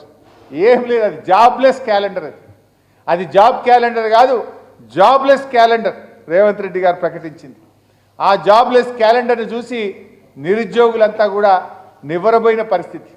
ఆ రోజు మేము లేచి ఇదేం జాబ్ క్యాలెండర్, మాకు మైక్ ఇవ్వండి అంటే సభను వాయిదా వేసుకొని పారిపోయింది తప్ప కనీసం శాసనసభలో మైక్ కూడా ఇవ్వలేదు. ఈ జాబ్ క్యాలెండర్ ఎట్లుందంటే రాజుగారి దేవత వస్త్రాల వలె ఉంది. ఒక కాంగ్రెస్ వాళ్ళకే జాబులు కనబడుతున్నాయి తప్ప నిరుద్యోగులకు కనబడతలేవు, రాష్ట్ర ప్రజలకు ఆ జాబులు మాత్రం కనబడతలేవు. ఇక డిఎస్సి గ్రూప్ 2 వాయిదా వేయమంటే నిరుద్యోగుల మీద లాఠీలు ప్రయోగించిండు. సరస్వతి నిలయమైన చిక్కడపల్లి సెంట్రల్ లైబ్రరీ, అశోక్ నగర్ ప్రాంతాలు నిరుద్యోగుల ఆక్రందనలతో దద్దరిల్లిపోయినటువంటి పరిస్థితి. జీవో 29 రద్దు చేయండి, ఎస్సీ ఎస్టీ బీసీ మైనార్టీలకు అన్యాయం జరుగుతుందంటే వాళ్ళ వీపు విమానం మోత మోగించిండు తప్ప కనీసం పట్టించుకున్న పాపానికి పోలే. అంటే ఈ రకంగా నిరుద్యోగులకు మోసం చేసినాడు. ఇక గురుకులాలకైతే రేవంత్ పాలనలో గ్రహణం పట్టింది. మా సబితక్క నాయకత్వంలో ఆ రోజు బ్రేక్ఫాస్ట్ పథకం తెచ్చాం. ఇక మేము ఉదయం పూట పిల్లలకు బ్రేక్ఫాస్ట్ తెచ్చే పథకం తెచ్చాం. కేసీఆర్ గారు పిల్లలకు సన్న బియ్యంతో కడుపు నిండా అన్నం పెట్టే కార్యక్రమం చేశాడు. కేసీఆర్ గారి ప్రభుత్వం 298 గురుకులాలను 1022కు పెంచింది కేసీఆర్ గారి ప్రభుత్వం. అట్టడుగు వర్గాల పిల్లలకు అద్భుతమైనటువంటి విద్యను అందించాం. పిల్లలు ఎవరెస్ట్ శిఖరాన్ని అధిరోహించేంత గొప్పగా ఆ పిల్లలు ఎదిగారు. ఎంతోమంది పిల్లలు డాక్టర్లుగా, ఇంజనీర్లుగా, సివిల్ సర్వెంట్స్గా ఉన్నతమైనటువంటి ఉద్యోగాలు పొందారు. విదేశాల్లో వెళ్ళి చదివేంత గొప్పగా గురుకులాలను తీర్చిదిద్దింది బీఆర్ఎస్ ప్రభుత్వం. కానీ రేవంత్ రెడ్డి గారి ప్రభుత్వం వచ్చినాక ఇందాక చూసాం, పాలమాకుల గ్రామంలో శంషాబాద్ దాటిన తర్వాత ఆ రోజు నేను సబితక్క పిల్లలందరూ రోడ్డు మీదకి వచ్చి ఈ పురుగులన్నం మాకొద్దు అని ఏడుస్తూ ఉంటే మేము హాస్టల్కి పోతే కళ్ళ నీళ్లు పెట్టుకున్నారు. సార్ మేము ఈ పురుగులన్నం, ఈ గొడ్డు కారం తినలేకపోతున్నాం, అడిగితే మమ్మల్ని కొడుతున్నారని చెప్పి ఆ పిల్లలు, ఆడపిల్లలు కళ్ళల్లో నీళ్లు పెట్టుకున్నారు. ఈ రేవంత్ పాలనలో పాము కాట్లు, కుక్క కాట్లు, ఎలక కాట్లు, విద్యుత్ షాకులు, ఈ రకంగా దాదాపు 49 మంది పిల్లలు చనిపోయినారు. ఈ రాష్ట్రంలో వేలాది మంది పిల్లలు ఆసుపత్రుల పాలైపోయినారు. సాక్షాత్తు ముఖ్యమంత్రి నిర్వహిస్తున్న ఎస్సీ ఎస్టీ మైనారిటీ శాఖల్లోనే ఇంత దారుణమైనటువంటి పరిస్థితులు మనం చూసాం. ముఖ్యమంత్రిగా రేవంత్ రెడ్డి సాధించిన రికార్డు ఏమైనా ఉందంటే తన నేరపూరిత నిర్లక్ష్యంతో 49 మంది గురుకుల విద్యార్థులను బలి తీసుకున్నాడు ఇవాళ రేవంత్ రెడ్డి గారు. ఎంతోమంది తల్లిదండ్రులకు గుండెకోత మిగిలింది. ఇక పల్లెలు పట్టణాలు మీరు చూశారు ఆ మధ్య పల్లె ప్రగతి పట్టణ ప్రగతి. కేసీఆర్ గారి హయాంలో ప్రతి నెల క్రమం తప్పకుండా పల్లెలకు నిధులు పోతూ ఉండే, పట్టణాలకు నిధులు పోతూ ఉండే. రేవంత్ రెడ్డి వచ్చిన ఏడాది కాలంలో పల్లె ప్రగతి నుంచి నయా పైసా ఇయ్యలే, పట్టణ ప్రగతి నుంచి నయా పైసా ఇయ్యలే. సరే నీకు పేరు నచ్చలేదేమో పల్లె ప్రగతి పట్టణ ప్రగతి, పేరు మార్చైనా డబ్బులు ఇవ్వాలి కదా. నీ ఏడాది పాలనలో రాష్ట్ర ప్రభుత్వం నుంచి పల్లెలకు కానీ పట్టణాలకు కానీ ఎందుకు నిధులు విడుదల చేయలేదు అని మేము అడుగుతూ ఉన్నాం. పల్లెలన్నీ మురికి కూపాలుగా తయారవుతున్నాయి. అక్కడ పనిచేస్తున్న పంచాయతీ సెక్రటరీలందరూ అప్పుల పాలైనటువంటి పరిస్థితి. ఇవాళ హరితహారం కింద పెట్టిన మొక్కలకు నీళ్లు పోసే దిక్కు లేక పల్లెల్లో పట్టణాల్లో మొక్కలు ఎండిపోతున్నటువంటి పరిస్థితి ఇవాళ రేవంత్ పాలనలో చూస్తూ ఉన్నాం. ఇవాళ పారిశుభ్రత లోపించి దోమలు పెరిగినాయి. పెద్ద ఎత్తున రాష్ట్రంలో మలేరియా, చికెన్ గున్యా, డయేరియా, రకరకాల వ్యాధులతో వందలాది మంది ప్రాణాలు కోల్పోయారు. పేద మధ్యతరగతి ప్రజలు ఆసుపత్రుల పాలై అప్పుల పాలైపోయిన నీ ఏడాది పాలనలో. చివరికి ఎందాకొచ్చిందంటే తెలంగాణలో అనారోగ్యకర పరిస్థితులు ఉన్నాయి, అక్కడికి పోతే మీకు చికెన్ గున్యా వస్తుందని చెప్పి అమెరికాలోని అంటువ్యాధుల నియంత్రణ కేంద్రం ఆ దేశ పౌరులను హెచ్చరించేటువంటి పరిస్థితి వచ్చింది. ఇది మన రాష్ట్రానికే కాదు దేశానికి కూడా అవమానకరం. అమెరికా ప్రభుత్వం అమెరికా పౌరులను హెచ్చరించింది, తెలంగాణ పోయారు జాగ్రత్త, అంత చికెన్ గున్యా వస్తున్నది, మీరు తెలంగాణకు పోతే చికెన్ గున్యా వస్తుంది జాగ్రత్త అని ఆ దేశ పౌరులను అమెరికా హెచ్చరించే పరిస్థితి వచ్చిందంటే ఈ రాష్ట్రం పరువు ఈ రేవంత్ రెడ్డి తీసినట్ట కాదా? కేసీఆర్ గారేమో రాష్ట్ర గౌరవాన్ని రాష్ట్ర ప్రతిష్టను పెంచితే నువ్వేమో రాష్ట్ర పరువును గంగపాలు చేసింది రేవంత్ రెడ్డి గారు. ఇక విద్యార్థులకు మోసం అయిపోయింది, నిరుద్యోగులకు మోసం అయిపోయింది, ఉద్యోగులను కూడా మోసం చేసింది. ఆ రోజేమో ఉద్యోగులను నమ్మించడానికి మేము రాగానే 6 నెలల్లో పీఆర్సీ అమలు చేస్తాం, రాగానే 3 డిఏలు ఇస్తాం, మీ పెండింగ్ బకాయిలన్నీ విడుదల చేస్తాం అని చాలా గొప్పగా ఉద్యోగులకు చెప్పింది. పీఆర్సీ ముచ్చటనే లేదు. 6 నెలలు ఏడాది నిండే పీఆర్సీ గురించి ఊసేలేని పరిస్థితి. 3 డిఏలు పోయి 5 డిఏలు వస్తే 1 డిఏ ఇచ్చిండు, పండుగ చేసుకోండి అన్నాడు. ఇంకా 4 డిఏలు పెండింగే ఉన్నాయి. పెండింగ్ బకాయిల గురించి మాట్లాడే పరిస్థితే లేదు. ఆశాలు, అంగన్వాడీలు, హోంగార్డులకు ఇచ్చిన హామీ అమలు చేసే దిక్కే లేదు. ఆశాలకు జీతం వేస్తాడు, అంగన్వాడీలను పర్మనెంట్ చేస్తాడు, హోంగార్డులను పర్మనెంట్ చేస్తాడు. ఏడాది పాలనలో మర్రి కూడా చూడలే వాళ్ళ దిక్కు, ఆశాల దిక్కు, అంగన్వాడీల దిక్కు, హోంగార్డుల దిక్కు. ఈ ముఖ్యమంత్రి కనీసం మర్రి కూడా చూనటువంటి పరిస్థితి మనం చూస్తూ ఉన్నాం. హైడ్రా పేరుతో విధ్వంసం సృష్టించారు. పిల్లలు, మధ్యతరగతి పిల్లలని చూడకుండా మనం చూసాం హైడ్రాలో ఒకసారి ఒక అమ్మాయి నా పుస్తకాలు తెచ్చుకుంటాను, మా నాన్న కొనిచ్చిన ఫ్లాస్క్ తెచ్చుకుంటానని ఆ చిన్న పసిపాప కన్నీళ్లు పెడుతుంటే కూడా వీళ్ళ హృదయం కరగలేదు. పేదల ఇండ్లు, మధ్యతరగతి ఇండ్లు నిర్దాక్షిణ్యంగా కూలగొట్టారు. మాకు అన్ని అనుమతులు ఉన్నాయి, ఇగో ప్రభుత్వమే మా ఇంటికి అనుమతి ఇచ్చింది, మేము హౌస్ ట్యాక్స్ కడుతున్నాం, మా ఇల్లు కూలగొట్టద్దని సాక్ష్యాధారాలు చూయిస్తుంటే కూడా ఇండ్లన్నీ కూలగొట్టారు, విధ్వంసాన్ని సృష్టించారు. చివరికి ఏమైంది? ప్రజల్లో తిరుగుబాటు వస్తే, నిరసన పెరిగితే నాలుక గరుచుకొని ఇక కూలగొట్టమంటారు. ఇప్పుడు ఏమంటుండ్రు? ఎవరైతే ఇళ్లల్లో ఉంటున్నారో వాళ్ళని కూలగొట్టం, కొత్తగా కట్టేవి మాత్రమే కూలగొట్టము అంటున్నారు. మరి కూలగొట్టిన వాళ్ళ సంగతి ఏంటి? ఇలా విధ్వంసం జరిగింది కదా, చాలామంది ఇండ్లు కూలగొట్టి రోడ్డు మీదకి తెచ్చినావు కదా, మరి ఆ కూలిన ఇండ్లకు ఎవరు నష్టపరిహారం ఇస్తారు? కూలిన ఇండ్లకు ఎవరు బాధ్యత వహిస్తారు? వాళ్ళు అనుభవించిన క్షోభకు ఎవరు బాధ్యత వహిస్తారో ఇలా రేవంత్ రెడ్డి గారు సమాధానం చెప్పాలి. కొడితివే అయిపోయాయి. మరి వాళ్ళ ఆ ఇండ్లు వాళ్ళందరూ రోడ్ల మీదకి వచ్చింది. బ్యాంకులలో వాళ్ళు ఇన్స్టాల్మెంట్లు కిస్తీలు కడుతున్నారు, పైగా ఇల్లు కిరాయికి తీసుకొని నడి రోడ్డు మీదకి ఆ కుటుంబాలు తెచ్చినవే. ఇది నీ అనాలోచిత చర్య, నీ తొందరపాటు చర్య, నీ ఆగమాగం చర్యల ఫలితంగా కొన్ని వందల మంది పేద కుటుంబాలను రోడ్డు మీదకి తెచ్చాం. ఇక మూసి ఈ రేవంత్ రెడ్డి రాగానే కొత్తలో ఒకటి లంక బిందెల కథ చెప్పాడు, మీ అందరికి గుర్తే ఉంటుంది. రేవంత్ రెడ్డికి ప్రభుత్వం అంటే లంక బిందెలు తవ్వుకోవడమే తెలుసు. రేవంత్ రెడ్డికి అందుకే ఈ ముఖ్యమంత్రి ఇప్పుడు మూసీ నదిలో మూసీ సుందరీకరణ పేరిట నిజంగా లంకె బిందెల్ని ఎలా తెచ్చుకోవాలని ఆయన ఆలోచన చేస్తున్నట్టు అనిపిస్తుంది నాకు. లంకె బిందెల కోసమే మూసీ ప్రాజెక్ట్ చేపట్టిండి. ఇది మూసీ ప్రక్షాళన పథకం కాదు, ముమ్మాటికి మూటలు వెనకేసుకునే పథకం ఇది.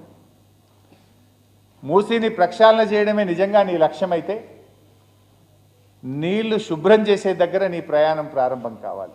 నీళ్లు శుభ్రం చేసే దగ్గర నీ ప్రయాణం ప్రారంభం కావాలి. నదిని ప్రక్షాళన చేయడం అంటే నదిలోకి మురికి నీళ్లు పోకుండా చేయి. నదిలోకి కేసీఆర్ గారు డిపిఆర్ తయారు చేసిన విధంగా కొండ పోచమ్మ సాగర్ నుంచి గోదావరి నీళ్లు తెచ్చి నదిలో పోయి. కానీ నువ్వు ఎక్కడ స్టార్ట్ చేసినావు? నదిని ప్రక్షాళన చేసే దగ్గర చేయలేను, ఇండ్ల కూల్చివేలతో నువ్వు ప్రారంభం చేసినావు.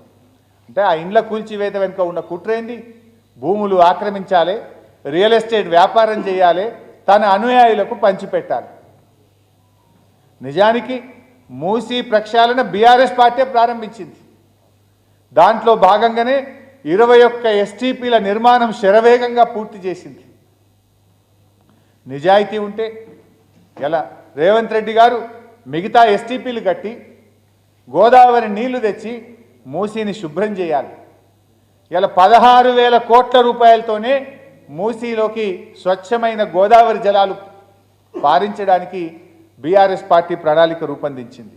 కానీ రేవంత్ రెడ్డి గారు ఆ 16,000 కోట్ల పథకాన్ని పక్కన పెట్టి 1,50,000 కోట్ల రూపాయలతోని మూసీ పేరిట ప్రజాధనాన్ని దుర్వినియోగం చేయాలని కుట్ర చేస్తూ ఉన్నాడు. ఈ పథకం మూసీ ప్రక్షాళన పథకం కంటే కూడా ప్రజల సొమ్ము భక్షాలన పథకంగా పేరు పెట్టాలి. 16,000 కోట్లతో మూసీలో స్వచ్ఛమైన గోదావరి నీళ్లు పారించవచ్చు. ఆ పని ఎందుకు పక్కన పెట్టినావు?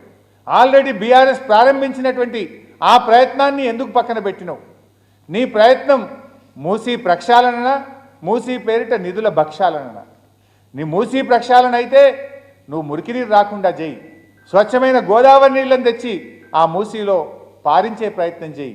అది కాకుండా నువ్వు 1,50,000 కోట్లతో పేదల ఇల్లు గులగొట్టా, పేదల భూములు లాక్కుంటా, అక్కడ ఏదో ముజాహిద్ ఇల్లు గులగొట్టి మహల్ కడతా అంటే మేము ఊరుకోవడానికి సిద్ధంగా లేము. మొన్న గులగొట్టింది ముజాహిద్ అని ఒక ఆయన, పాపం 4 మగపిల్లలు, ఒక ఆడపిల్ల, 5 ఉంటారు వాళ్ళ ఇంట్లో.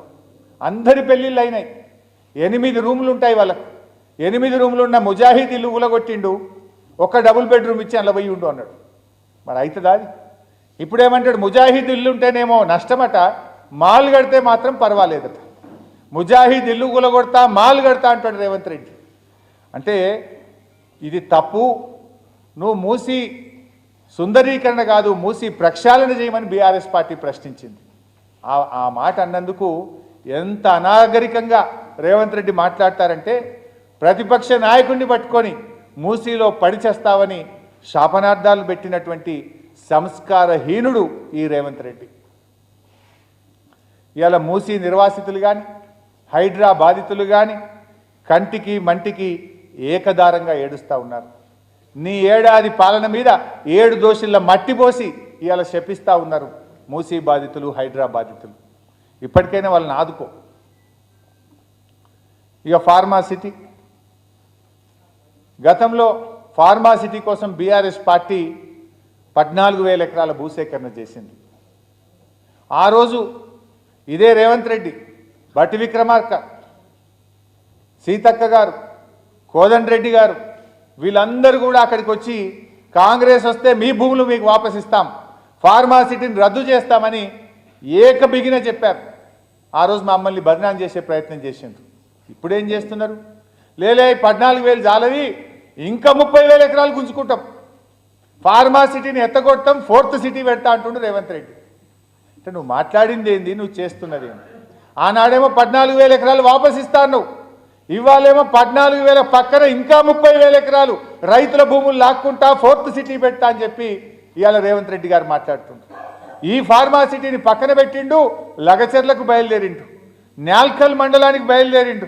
అంటే అక్కడ కొత్తగా మళ్ళీ భూములు సేకరిస్తా అని చెప్పి మళ్ళీ స్టార్ట్ చేసిండు.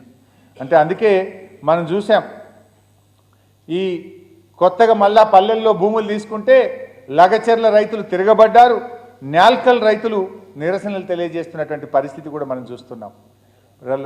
గిరిజనులు తిరగబట్టి ఇప్పుడు మళ్ళీ కొత్త నాటకం పెట్టిండు. లేలే ఫార్మాసిటీ కాదు ఇండస్ట్రియల్ ఎస్టేట్ అట. ఫార్మా అయితేంది, ఇండస్ట్రియల్ అయితేంది, గుంజుకునేదైతే గిరిజనుల భూములే కదా. బంగారం లాంటి పంటలు పండే మా భూమిలో తొండలు గుడ్లు పెట్టవని మాట్లాడుతున్నావు రేవంత్ రెడ్డి.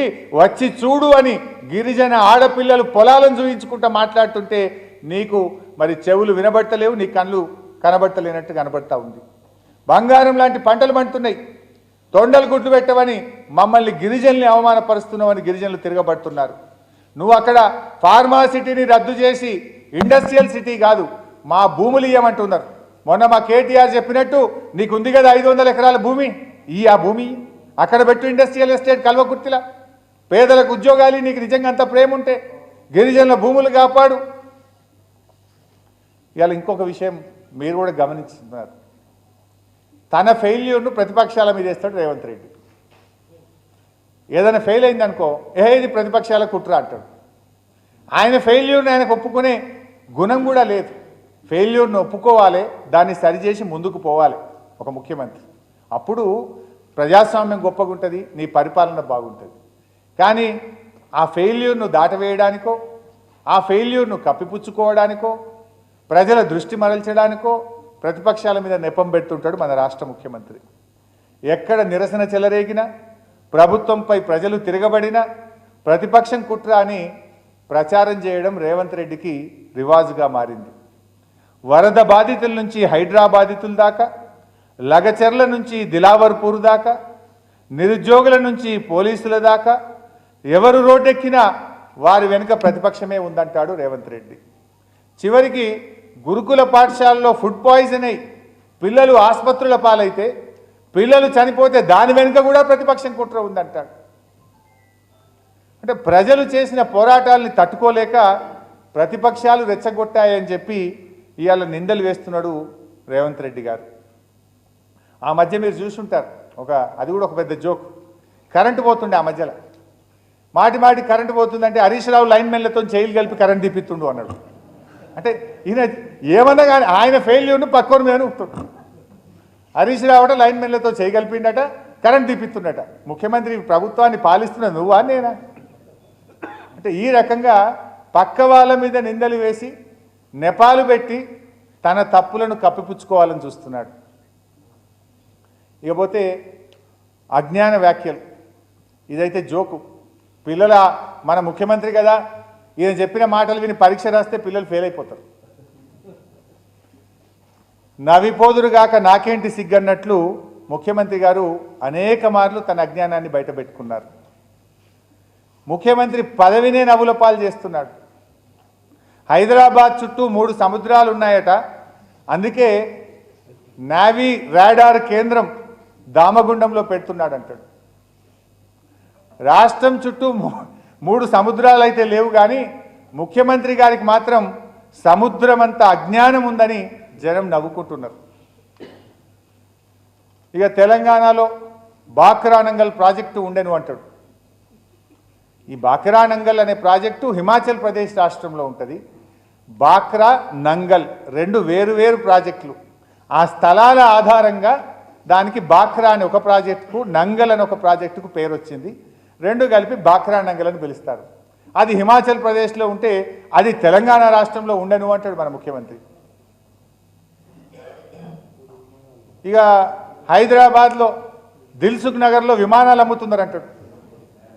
మరి నాకైతే కనవలేదు, మరి మీకెవరికైనా కనబడ్డా? అదే విమానాలు అమ్ముతున్నారు అంటాడు. ఇక 10 ఏళ్ల బీఆర్ఎస్ పాలనలో ఒక్క ఉద్యోగం ఇవ్వలేదంటాడు. ఆర్థిక శాఖని అడిగితే చెప్పరా? జీతాలు ఇచ్చే ఆర్థిక శాఖలో ఎవరినైనా అడిగితే చెప్పరా? పనిచేసిన ఉద్యోగులను అడిగితే చెప్పరా? 1,60,000 ఉద్యోగాలు బీఆర్ఎస్ పాలనలో ఇచ్చిన విషయం రాష్ట్ర ప్రజలకు తెలుసు, ఉద్యోగాలు పొందిన తమ్ముళ్లకు చెల్లెళ్లకు తెలుసు. అంటే అబద్ధం ఆడినా అతికేటట్టు ఉండాలి, నోటికొచ్చినట్టు.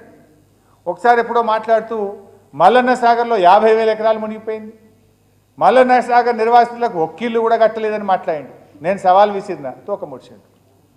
ఇలా రికార్డులు చూసినా తెలుస్తుంది, అక్కడికి పోయినా తెలుస్తుంది. మల్లన్న సాగర్లో మునిగింది 50,000 ఎకరాలు కాదు 14,000 ఎకరాలని. మల్లన్న సాగర్ నిర్వాసితులకు 3,000కు పైగా అద్భుతంగా ఇండియాలో ఎక్కడ లేని విధంగా డబుల్ బెడ్రూమ్ కాలనీ కూడా అక్కడ పోతే కనబడదా? అంటే ఆ రకంగా అబద్ధాలు మాట్లాడుతున్నారు. దావోస్కు పోయిన ముఖ్యమంత్రి గారు ఆడ కూడా తన అజ్ఞానాన్ని బయట పెట్టుకున్నాడు. ఆ దావోస్లో కూడా ఇండియా టుడేకి ఒక ఇంటర్వ్యూ ఇస్తూ ఏమంటాడు, IT and pharma is a nuclear chain reaction అన్నాడు. అదేందో ఆ భగవంతునికే తెలవాలి, లేదంటే ఆ రియాక్షన్ ఏందో రాహుల్ గాంధీ గారు వచ్చి చెప్పాలి. ఒకసారి ఆ వీడియో చూద్దాం, అది కూడా మీకు కూడా ఒక ఐడియా వస్తుంది. చూపి బాబు.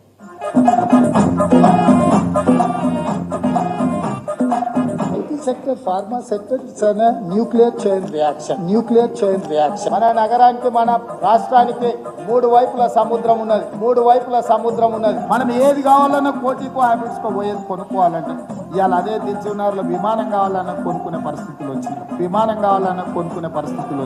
మన రాష్ట్రంలో నాగార్జున సాగర్, శ్రీశైలం, పాక్రానంగల్ లాంటి ప్రాజెక్టులు నెహ్రూ ప్రారంభిస్తే రాజీవ్ గాంధీ గారు ఈ దేశానికి కంప్యూటర్ను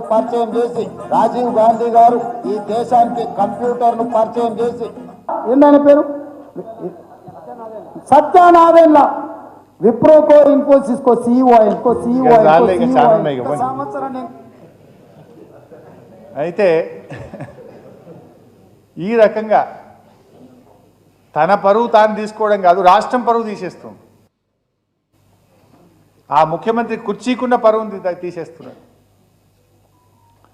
ఇక తిట్ల పురాణం, అది మీకు తెలియదేం కాదు.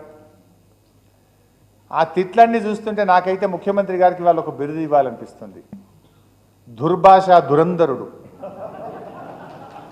ఈ ముఖ్యమంత్రికి తప్పకుండా ఒక బిరుదు ఇవ్వాల్సిందే. దుర్భాష దురంధరుడుగా రేవంత్ రెడ్డికి మనం ఇవాళ నామకరణం చేయొచ్చు. ఏం మాట్లాడతాడు, పండబెట్టి తొక్కుతా, చీరుతా, సంపుతా, చింపుతా, గుడ్లు పీకి గోటీలాడతా, యాప చెట్టు కట్టేసి లాగులో తొండలిడిస్తా అని శాడిస్టు భాషలో చెలరేగుతాడు ఈ రేవంత్ రెడ్డి. బుల్డోజర్తో తొక్కిస్తా, మానవ బాంబులై చంపిస్తా అని టెర్రరిస్టులా రెచ్చిపోతాడు రేవంత్ రెడ్డి. నా కొడుకల్లారా ఒక్కొక్కరిని పండబెట్టి తొక్కుతా, పేగులు తీసి మెడలేసుకొని ఊగుతా అని ఉన్మాదిలాగా వాగుతాడు రేవంత్ రెడ్డి. బాడీ షేమింగ్కు బ్రాండ్ అంబాసిడర్ ముఖ్యమంత్రి. పసిపిల్లల్ని సైతం బాడీ షేమింగ్ చేసిన రేవంత్ రెడ్డి నాలాంటి వాళ్ళని చేయడంలో పెద్ద ఆశ్చర్యం లేదు. ఎప్పుడో ఒకసారి మాట దూలడం ఎవరి విషయంలోనైనా జరగవచ్చు, కానీ ప్రతిసారి మాట దూలడం, మాట్లాడితే బూతులే మాట్లాడడం సీఎం రేవంత్ రెడ్డికి అలవాటు అయిపోయింది. రాజకీయ పరిభాషను దిగజార్చడంలో ఈ రాష్ట్రంలో ఎవరన్నా ఉన్నారు అంటే ఆ ప్రథమ స్థానం రేవంత్ రెడ్డికే దక్కుతుంది. ఆ యనుముల వారి నోట జాలువారిన ఆ ఆనిముత్యాలను కూడా ఒక్కసారి చూద్దాం.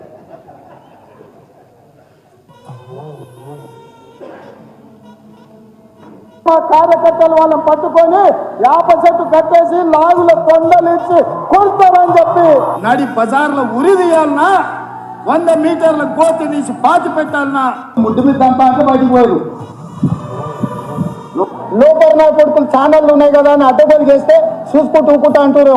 పండబెట్టి తొక్కి పేగులు తీస్తే గాడిద కొడుకులు నొక్కనొక్కని కోర్ల పక్కన పండబెట్టి తొక్కుతాం. ఈ సన్నాసి రండ లఫుట్ నా కొడుకులతో గుండు కొట్టించుకుంటా అట్టనే నా కొడుకల్లారా రండి. అరే సన్నాసి పట్టుకున్న బుల్డోజర్ పెట్టి తొక్కిచ్చి సంకనాకడానికి పోయిందిరా దరిద్రులారా. పడన బుద్ధి లేని గాడిద కొడుకు శిష్యుడు గురువు అని మాట్లాడితే బుడ్డి మీద పెడతా అంత అవి వింటే మనం కూడా చెడిపోతాం. పని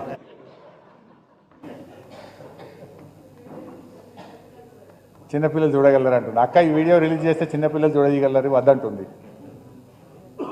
సో అంటే మొత్తంగా ఏడాది పాలన తెలంగాణ ప్రజల్ని నిజంగా హతాశుల్ని చేసింది.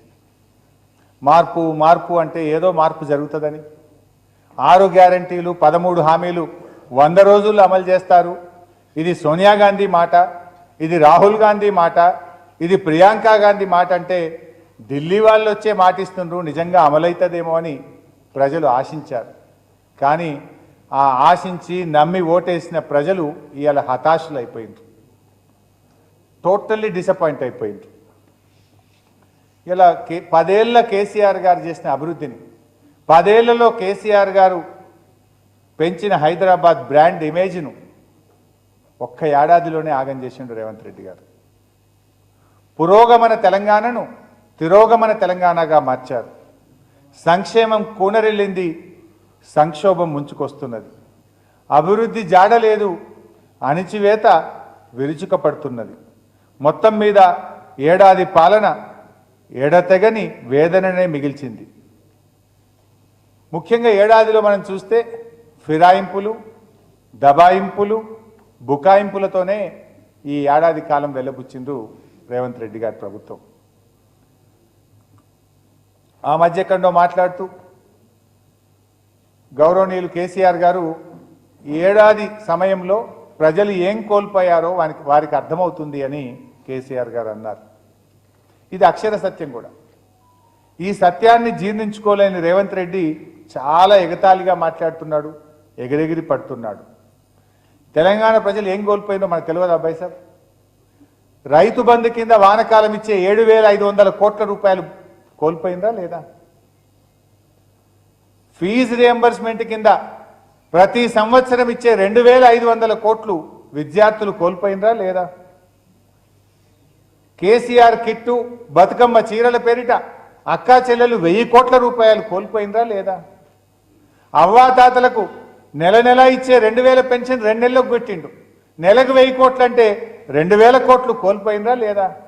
జస్ట్ ఇప్పుడు నేను చెప్పిన ఈ 3-4 చూస్తేనే 13,000 కోట్ల రూపాయలు గత ప్రభుత్వం ఇచ్చింది, ఈ ప్రభుత్వం వచ్చినాక కోల్పోయింది. ఆ రకంగా చూస్తే వ్యవసాయానికి జీవనాడిగా నిలిచిన రైతు బంధును కోల్పోయారు. దళితుల జీవితాల్లో వెలుగులు నింపిన దళిత బంధును కోల్పోయారు. బీసీలకు బాసటగా నిలిచిన బీసీ బంధును కోల్పోయారు. బడుగు బలహీన వర్గాల విద్యార్థుల పిల్లలు ఓవర్సీస్ స్కాలర్షిప్లు కోల్పోయారు. మత్స్యకారులు చేప పిల్లల పంపిణీ కార్యక్రమాన్ని కోల్పోయారు. గర్భిణీలు కేసీఆర్ కిట్టు, న్యూట్రిషన్ కిట్ను కోల్పోయారు. ఆడబిడ్డలు బతుకమ్మ చీరల్ని కోల్పోయారు. हमारे महमूद साहब अभी याद कर रहे थे, माँ ప్రభుత్వంలో 2 ही मिनिस्टर करे, पहले केसीआर साहब और दूसरा महमूद अली साहब करे. 2 मिनिस्टर भी स्वेरिंग सेरेमनी करे तो 2 में भी एक मुसलमान को जगह मिला. लेकिन रेवंत रेड्डी के कैबिनेट में 1 साल भी हो गया, अभी तक माइनॉरिटीज को जगह नहीं मिला. कम से कम 9 दिन का ये जश्न में भी माइनॉरिटीज का जिक्र भी नहीं करा. शादी मुबारक के साथ 1 तुला सोना देते बोले, वो तो अभी तक पता ही नहीं. 1 साल के कांग्रेस पार्टी के में माइनॉरिटीज को पूरी तरीके से नजरअंदाज कर दिया, कुछ भी नहीं करा. इनके 1 साल में कुछ एक काम मिला. माइनॉरिटी बच्चे जाके ओवरसीज स्कॉलरशिप देते थे, इसके पहले बीसी, एससी, एसटी माइनॉरिटीज को, वो भी बंद करा. जो बच्चे ऑलरेडी जाके पढ़ रहे उनका भी पैसे रिलीज नहीं हो रहा. ऐसा ये काम भी नहीं करा. फिर मूसी लाके मुसलमानों को गरा तोड़ दे के उनको भगाना शुरू करा. इससे ज्यादा रेवंत रेड्डी कुछ करा क्या माइनॉरिटीज के लिए, मैं पूछना चाहता हूं. ఇట్లా లంబాడి బిడ్డలు మంత్రివర్గంలో స్థానం కోల్పోయారు. బ్రాహ్మణుల కోసం బ్రాహ్మణ సంక్షేమ పరిషత్ పెట్టి పేద బ్రాహ్మణుల కోసం కేసీఆర్ గారు కృషి చేస్తే ఆ పథకం కూడా రద్దయిపోయింది. ఇండ్లు కూలిన పేదలు సర్వస్వం కోల్పోయారు. చివరికి అమ్మ ఒడిలోనో బడిలోనో ఆనందంగా ఉండాల్సిన ముక్కు పచ్చలారని పిల్లలు తమ విలువైన ప్రాణాలు కోల్పోయారు. రాష్ట్ర ప్రజలు ఉజ్వల భవిష్యత్తును కోల్పోయారు. ఏడాది పాలన ఎడతెగని వేదనను మిగిల్చింది తప్ప ప్రజలకు నిజంగా జరిగిందైతే ఏమీ లేదు. ఇది రేవంత్ పాలన, ఏడాది పాలన మీద బీఆర్ఎస్ పార్టీ ప్రజెంటేషన్. ముఖ్యంగా 6 గ్యారంటీల విషయంలో ఫెయిల్ అయిపోయారు. లా అండ్ ఆర్డర్ విషయంలో ఫెయిల్ అయిపోయారు. హైదరాబాద్ బ్రాండ్ ఇమేజ్ పెంచడం కాదు కదా దించేశారు. మొత్తంగా ఈ రాష్ట్రం పురోగమనంలో పోతున్న రాష్ట్రాన్ని తిరోగమన రాష్ట్రంగా మార్చిన పరిస్థితి. అమెరికా వాళ్ళు కూడా తెలంగాణకు పోతే జాగ్రత్త అని అమెరికా దేశం హెచ్చరించేంత ఘోరంగా ఈ రాష్ట్రాన్ని తయారు చేసినటువంటి దుస్థితి, తయారు చేసిన పరిస్థితి, ఈ ఘనత కాంగ్రెస్ ప్రభుత్వానికి, రేవంత్ రెడ్డికి దక్కుతుంది. ఇంత ఓపికగా విన్నందుకు మీ అందరికీ ధన్యవాదాలు. Thank you.